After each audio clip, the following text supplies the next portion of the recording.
For some reason, Bangladesh, India, Pakistan, these three neighboring countries decided that they will send a citizen up in space. Now, Bangladesh made the announcement a few weeks back. India made the announcement for the Gangayaan a long time ago, and Pakistan made, I don't know when they kind of made the announcement, but it's kind of obvious from their news briefings. Now, Pakistan is gonna partner up with space. ISRO is, I think, they're well capable. For Bangladesh, I do not know. From this announcement, what I could not find out is why exactly they're doing it. If the goal is just to send their citizen up into space, they can just buy a Virgin Galactic ticket, because Virgin Galactic is apparently selling the tickets again.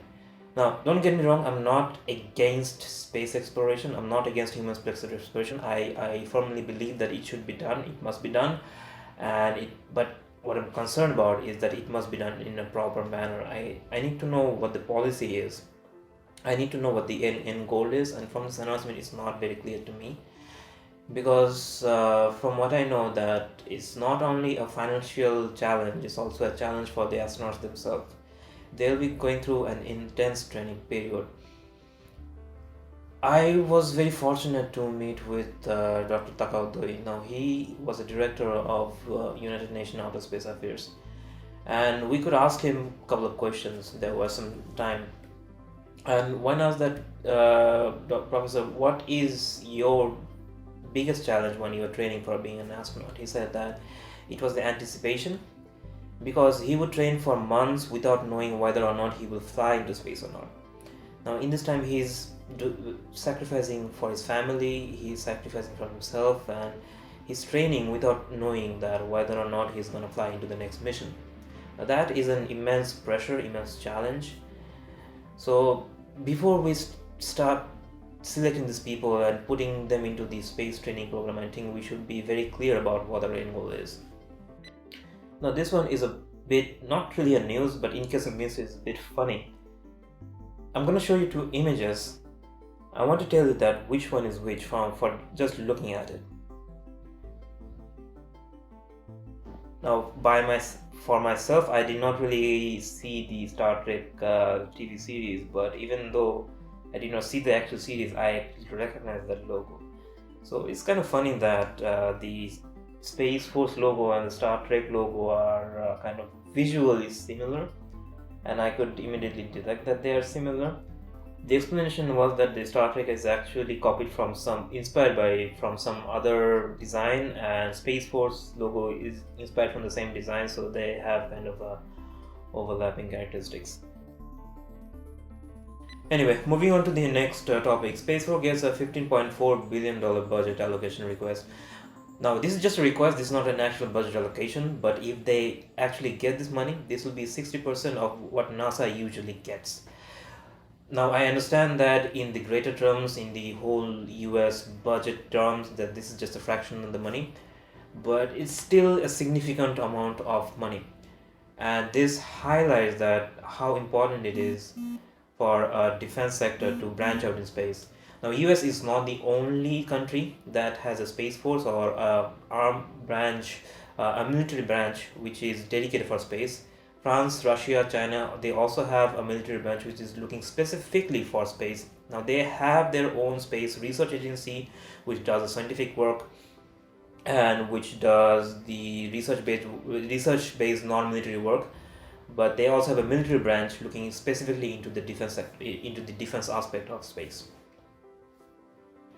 This one is a bit of old news, but it kind of flew under my radar. Is that space startup Astra? They were scheduled to launch on March 2 as a test launch, but at the very last moment, their avionics unit had some error, so they had to scrap the launch.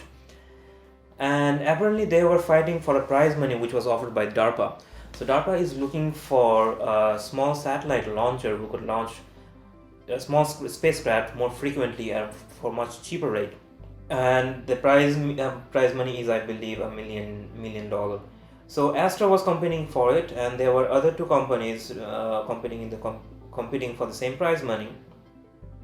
So last month, I don't know if you guys remember, I was also talking about a similar space startup which is Spin Launch, and they secured $80 million in terms of seed money.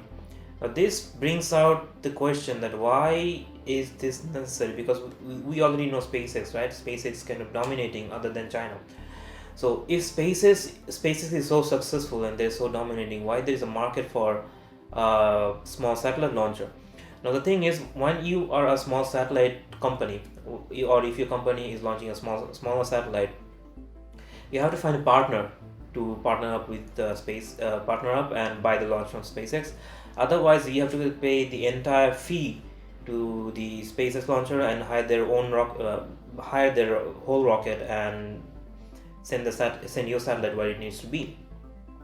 But if you have a smaller rocket like the Rocket Lab's Electron, then you can just pay for that small launch and you can just put your own payload on top of the rocket and select that, okay, well, this satellite needs to go in that orbit, this satellite needs to go in the other orbit. Now, since you cannot select that with SpaceX, now a market exists for a smaller satellites, and it has to be cheaper and it has to be more frequent. And I think the US military is also looking into the same aspect. They want to launch their smaller satellites much more frequently. Another SpaceX news is that SpaceX raises over $500 million by selling the shares. Each of the share was priced as $220. Now I speculate, because it was not given on the web, I speculate that this money is going for the research and development or the Starship or the larger satellite they have in development. Now last month they already blew up SN1 and SN2 already went through some cryogenic testing. So I would assume that they have a lot of these satellites in the line, or SN1 and up to SNX probably in line waiting to be tested and to be blown up. And SpaceX, I think they will be using this $500 million and using for the R&D sector. If you remember, SpaceX, when it was starting their business, it was on the brink of collapse. It was on the brink of getting bankrupt. If their fourth launch did not work, they would not have this wonderful history. So that's it. I think they're really focusing on the Starship. Next topic is something I dearly take interest and is very personal to me. NASA is warning that the satellite boom is to wreak havoc on astrophotography. Now, different financial institutions have predicted that we will experience a growth in the satellite industry, and the growth will sustain for a while. And as a process, a lot of the satellite will be launching in the LEO, MEO and GEO. I understand why people is interested to launch a satellite in LEO, because the distance between the Earth and the satellite is not so much, so the communication delay is also very less. And because the distance you have to cover is very less, then you also don't have to put on expensive lens and expensive telescope if you are taking a photograph from your satellite. But one side aspect is the light pollution, and this is something gets me very cranked up. Now, this kind of light pollution is caused by satelliting passing through, and the sunlight is reflecting from the satellite to the Earth. And if you're trying to do some astrophotography, if you're trying to look for a distant star body or a distant object, you're trying to focus on the distant object. Now, it might sound kind of funny because I'm a kid from Bangladesh and I should be talking about the other kind of pollution. The air pollution in our capital city is very severe, and people have a lot of breathing problem, but here I am talking about light pollution. But the thing is, we had other problem in the satellite industry, like satellite debris, for example. Because the experts were talking about it, because they were discussing about it, we now know what satellite debris is, or we now know what the consequences are. In the same spirit, we have to start talking about the light pollution. And if it is possible, please I talked about it in a little more depth in my podcast, so if it's possible, give it a listen. Now everyone, when I'm doing this news compilation, there are so many SpaceX news that I might need to start a non-section on SpaceX. So anyway, Elon Musk said that his Starlink satellites will have a 20 millisecond latency.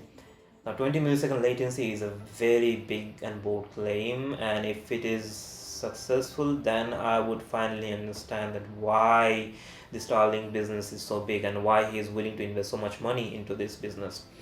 So if there is 20 millisecond latency and the whole system is wireless, I don't have to install any optical fiber cable, I don't need to deal with any kind of ISPs, and I can take the receiver at any corner of the world I wish, then I see the point of the Starlink satellites. Then I would definitely subscribe to the service.